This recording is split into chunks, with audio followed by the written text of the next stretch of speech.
السلام عليكم تلاميذة أولى علوم بكالوريا. حاولوا نديرو تطبيق حول التمثيل المبيني للدالة العددية. الدالة اللي غندرسو في هاد القراءة هادي في هاد التمرين هذا، الدالة اللي غندرسو في هاد التمرين هي اف دي اكس كتساوي اكس أس 3 ناقص 3 اكس زائد 3. تحديد دالة تحديد مجال تعريف الدالة اف. السؤال الأول تحديد مجال تعريف الدالة اف. عندي دالة حدودية من الدرجة 3. كنعرفو بأن أي دالة حدودية مجال التعريف ديالها هو ار. يعني الشروط اللي كنتو كتعرفو بأن الدالة اللي فيها الجذر كيكون داخل الجذر موجب، الدالة اللي فيها الكسر كتعرفو المقام يخالف صفر. أنا ما عندي حتى شرط. إذا الدالة اف يساوي ار. ممكن ندير تعليل لأنها دالة حدودية.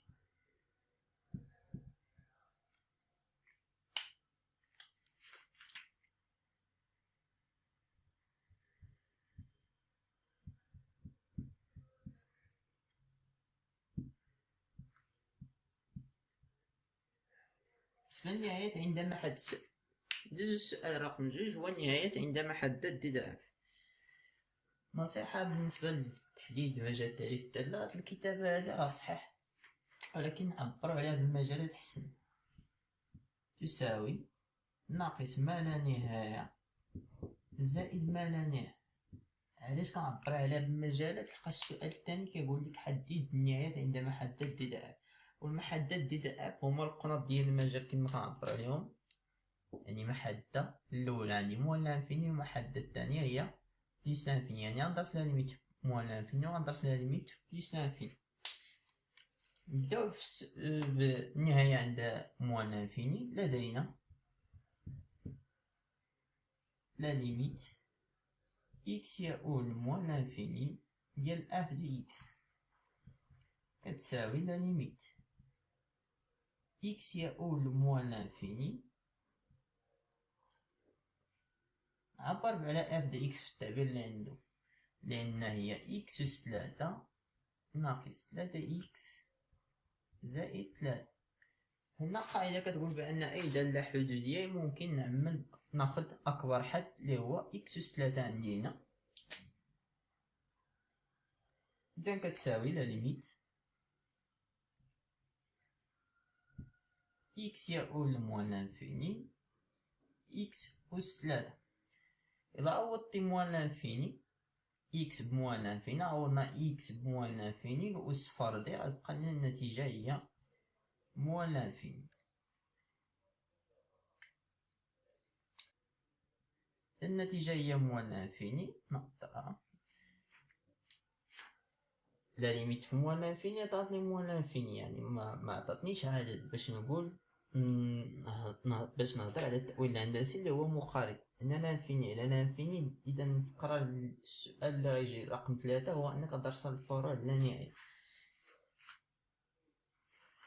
بعد ما ساليت مع موال لانفيني غندوز للمرحلة الثانية انني نحسب لا ليميت عند بليس لانفيني. اذا لدينا لا ليميت إكس يؤول بليس لانفيني اف دي إكس. إلا عوضت اف دي إكس في التعبير اللي عندي إكس يؤول بليس لانفيني إكس أس 3 ناقص 3 إكس زائد 3. باش نكمل هنا كتساوي دالة حدودية في لانفيني بليس لانفيني ولا موال لانفيني. كنخدم بأكبر أس اللي هو إكس أس 3 بليس لانفيني. عوضتي بليس لانفيني الأس ما غاديش يأثر لي على الإشارة الموجبة، إذا غتبقى ليا هي النتيجة هي بليس لانفيني. إذا نفس المشكل عندي التأويل الهندسي مازال ما وصلت ليه. انطلاقا من تحديد النهايات عندما حدد دي اف، كيجي السؤال الثالث هو الفروع اللانهائية.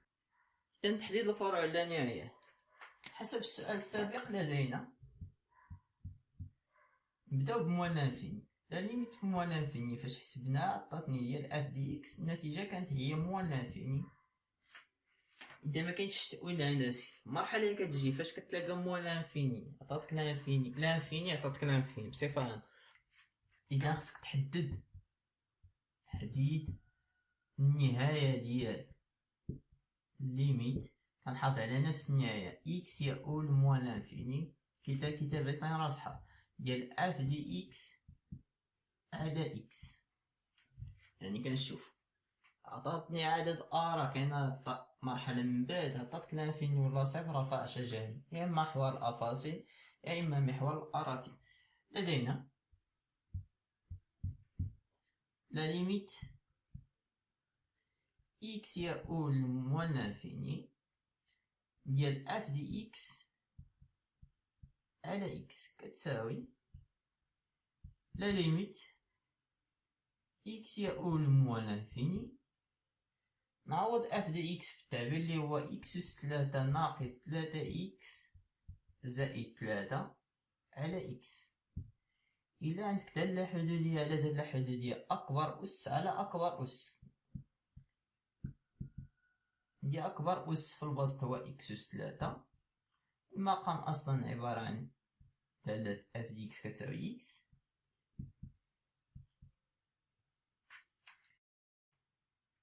إذا نختزل اكس، إذا النتيجة اللي غتبقى لنا هي لا ليميت اكس أس 2 موان لانفيني. إذا إلا عوضتي موان لانفيني اكس بموان لانفيني هنا الأس زوجي، إذا غتكون النتيجة هي بليس لانفيني. ليكم إلا حسبتو اف دي اكس على اكس عطاتكم النتيجة لانفيني ولا صفر، كتدخل في الفرع الجامع اتجاهه يا محور الأراتب. هنا محور الأراتب فاش عطاتك لانفيني عطاتك صفر، فرع جامع اتجاهه محور الأفاصيل. إذا التأويل الهندسي كتبوه بلا المغاير سي يقبل فرع الجامع اتجاهه قلنا لانفيني، عطاتكم تأويل هندسي اتجاهه محور الأراتب بجوار موان لانفيني. ساليت مع التأويل الهندسي دابا موان لانفيني،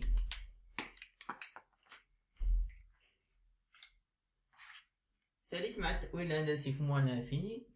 موان لانفيني عطاتني تأويل هندسي اللي هو فرع الجامع، إذا قلنا الضوء ديال النهاية هو التأويل الهندسي، وصلت في موان لانفيني قال لي بليس لانفيني. إذا النهاية في بليس لانفيني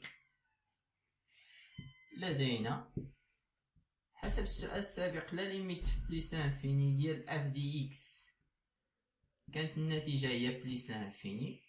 مرحلة قلنا نفس تطبيق تحديد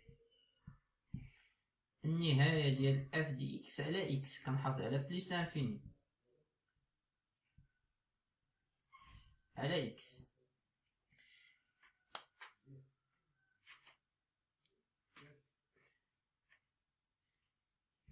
لدينا تطبيق لا ليميت اكس يؤول بليس لانفيني ديال اف دي اكس على اكس كتساوي لا ليميت بليس لانفيني اكس أس 3 ناقص 3 اكس زائد 3 على اكس.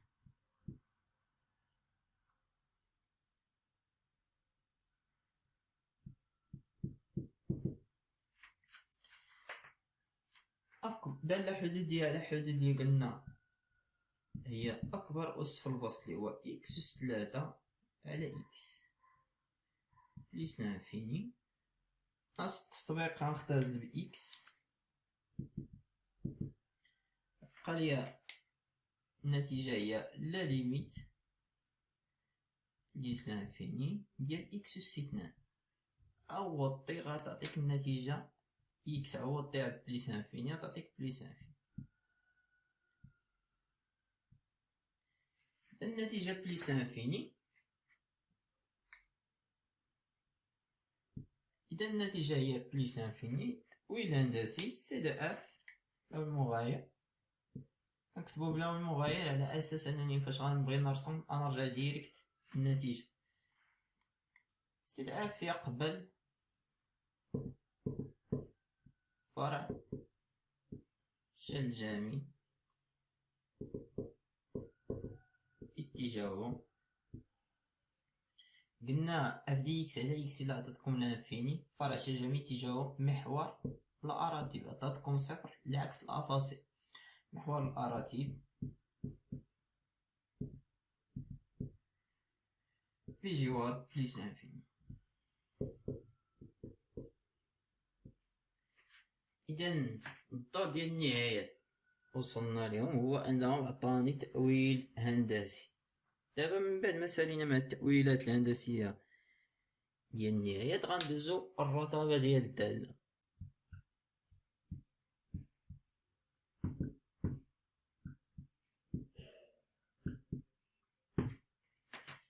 إذا السؤال الرابع هو تحديد رتابة الدالة اف. قلنا الرتابة ديال الدالة اف متعلقة بالمشتقة ديال الدالة.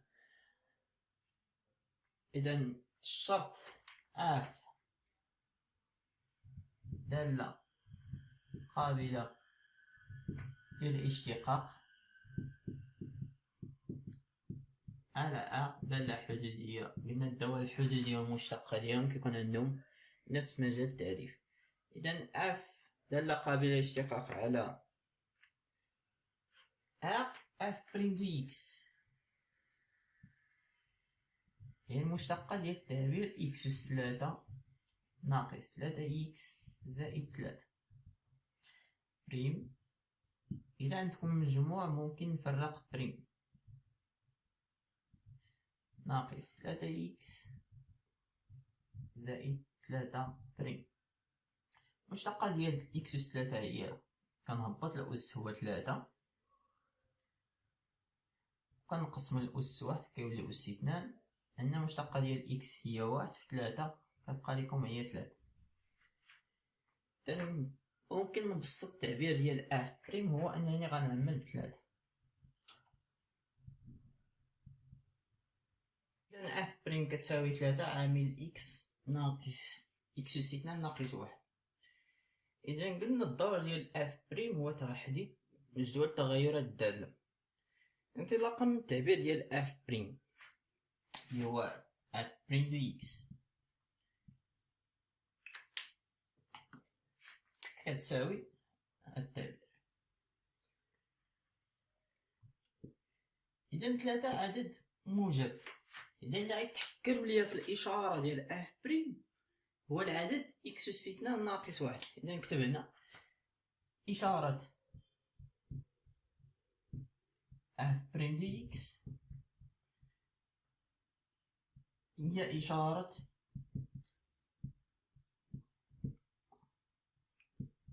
اكس أس 2 ناقص 1. كنعرفو بأن هذه المعادلة من الدرجة الثانية الحلول ديالها يعني اف بريم دو اكس كتساوي 0 تكافي أن اكس أس 2 ناقص 1 تساوي 0، اللي هي أصلا متطابقة هامة اكس ناقص 1 عامل اكس زائد 1 تساوي 0. جداء عددين كيساوي 0 يعني اكس ناقص 1 كتساوي 0 أو اكس زائد 1 كتساوي 0 تكافي أن اكس هنا تساوي 1 أو اكس كتساوي ناقص 1.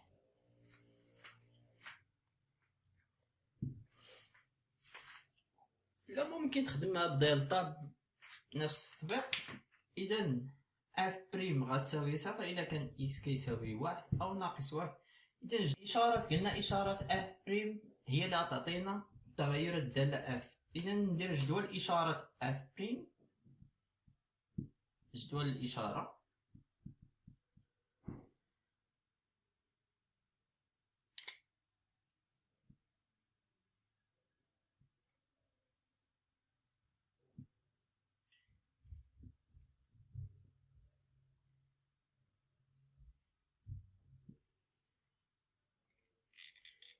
اللي الدالة معرفة متغير هو إكس. هنا ندير ال اف بريم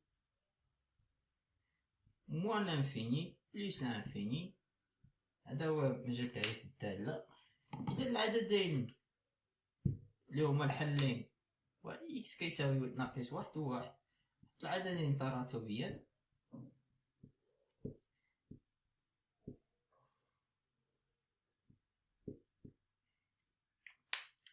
داخل جذرين كندير عكس إشارة راه ممكن تخدم بهادي معادلة من الدرجة الثانية دلتا. هنا عندي العدد سالب موجب غيكون هنا سالب بوزيتيف بوزيتيف. إذا ساليت مع درس إشارة اف بريم، دابا غندوز لجدول تغيرات الدالة.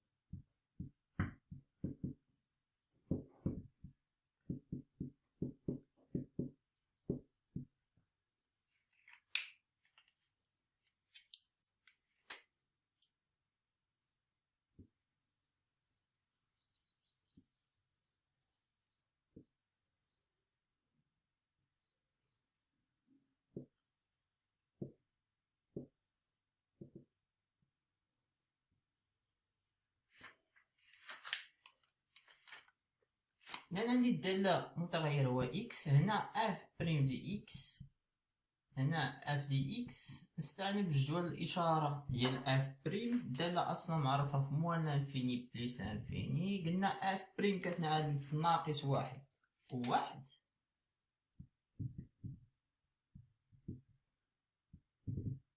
انطلاقا من جدول الإشارة ديال اف بريم استنتجنا بأننا اف دالة موجبة على طرفين الجذر، بوزيتيف هنا نيجاتيف نيجاتيف بوزيتيف بوزيتيف. إذا إلا كانت دالة اف بريم موجبة، الدالة كتكون تزايدية، هنا تناقصية تزايدية. انا راه مازال مسألة الجدول على اساس انني حسبت لي ليميت. دونك لا ليميت في موان لانفيني تلاقيناها موان لانفيني كنكتبها هنا. هنا بالنسبة للأعداد كندير الصورة اف ديال ناقص واحد، هنا اف دو واحد ممكن نحسبها، وهنا بليس لانفيني. إذا هذا هو جدول تغيرات الدالة اف. طلب مني السؤال رقم 6 تقعرات الدالة اف. ثالثا تقعر سي دو اف. لا غنهضر على تقعرات سي دو اف. بالنسبة لتقعر سي دو اف، بالنسبة لتقعر سي دو اف قلنا كنجبدوه من المشتقة الثانية، يعني مشتقة ديال مشتقة. لدينا السؤال اللي قبل بأن اف بريم دي اكس كتساوي 3 عامل اكس أس 2 ناقص واحد. يعني المشتقة الثانية هي اف بريم اف سكوند باردون. نحافظ على العدد 3، قلنا ك اف بريم كتساوي ك اف بريم. كنحافظ على العدد وكندير المشتقة ديال الدالة، يعني غندير المشتقة ديال اكس أس 2 ناقص واحد بريم كتساوي 3. المشتقة ديال اكس أس 2 هي 2 اكس اللي غتساوي 6 اكس.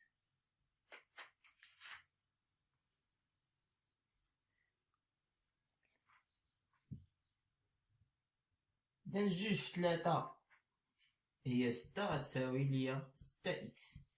إذا نفس تطبيق إشارة اف سكوند محكمة فيها الدالة هادي، إشارة اف سكوند دي اكس هي إشارة، ممكن تهضر على اكس ولا 6 اكس نفس التطبيق، هي إشارة اكس العدد 6 عدد موجب. إذا اف سكوند غتنعدم تساوي صفر إمتى؟ إلا كان إكس هو اللي محكم ليا في الإشارة كيساوي صفر. إذا جدول التقاعر ديال الدالة اف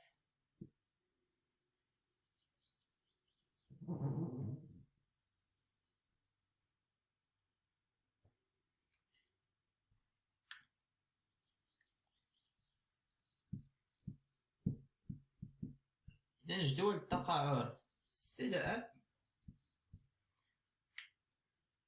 ديال الدالة هي إكس، مجال التعريف ديالها موان لانفيني بليس لانفيني.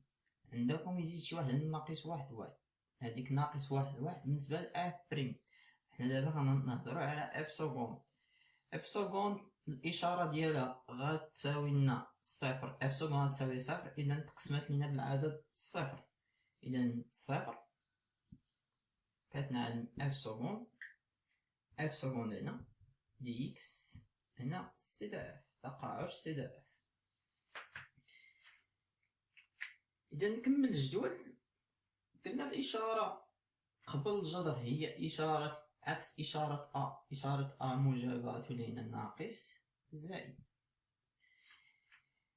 إذا الدالة إلا كانت سالبة العكس ديال اللغة العربية هذا كيتسمى تقاعر. هنا غيكون تحدب، كاين ما كنقول باش يعني شي واحد كيضحك، يعني ممكن نفس الشكل، يعني واحد نيجاتيف قلق، يعني الا بغيتو تعقل عليهم يعني الطريقة باش تعقل عليهم، لحقاش في اللغة العربية واللغة الرياضيات متناقضين في بالزبالة. هنا كنسميوه تقاعر، هذا كيتسمى تحدب. إلا لاحظت معايا بأن تقاعر سي دو اف تغير، هنا محدد، مقعر هنا محدد. إذا بيناتهم أنه تغير ليا الشكل ديال سي دو اف، بيناتهم كندير نقطة انعطاف.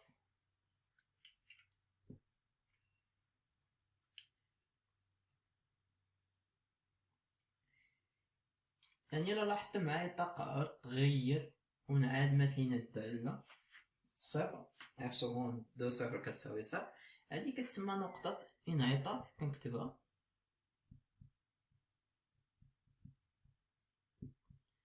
نسميها النقطة أ.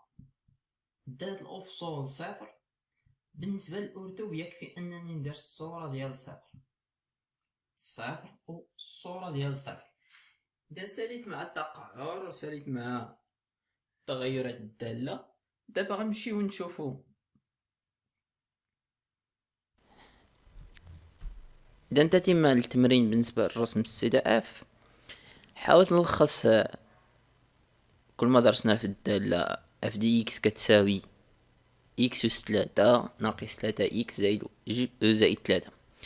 أول حاجة هو أنني نرسم النقط.